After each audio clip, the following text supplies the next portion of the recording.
Hey guys, how's it going? Jack here, and this is a review of the Tank VTX. Looking at me through your window, boy, you had your eye out for a little. I've cut you up and make you do it. You've reached the end, you are the ruiner. Rolling down your tinted window. So first off, let's dive into the nitty-gritty of this VTX.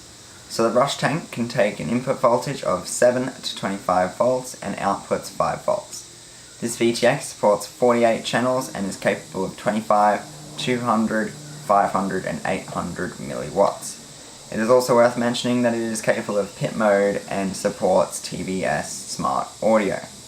Now, if we have a look on the VTX, we have two buttons. One for the power and one for the channel and band. A short press will change your channel and a long press will change your band. Moving on, we have two options, either a plug or a hard solder straight onto the VTX. There's also an MMCX connector. On the other side, we have some LEDs representing your band and channel. With that out of the way, let's take it for a spin and see how it performs in real life.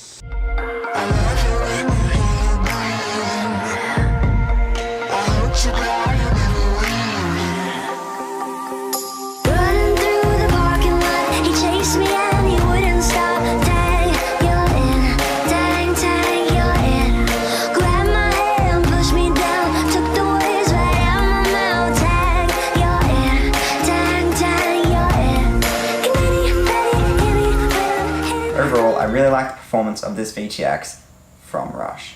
The VTX fits nice in my build and it's nice and clean and flush compared to the TVS Unified that I was running before chucking these bad boys in there. It just goes on your stack and you're good to go. Also, the video quality is very good and I can't notice the difference between my TVS Unify, which is supposedly a better rival of the Rush. If you were just starting out, I would recommend this VTX because it's nice and easy. Take it out of the box, chuck it in your stack, and basically the two button function makes it really easy to use. You can just plug it in, press a couple of buttons, and you'll be in the air straight away having heaps of fun. So if you're one of those people and looking at buying it, you can get it from TinyFPV, and I will leave a link in the description below. But yeah, that's all I've got for you guys today, so I'll see you guys in another video.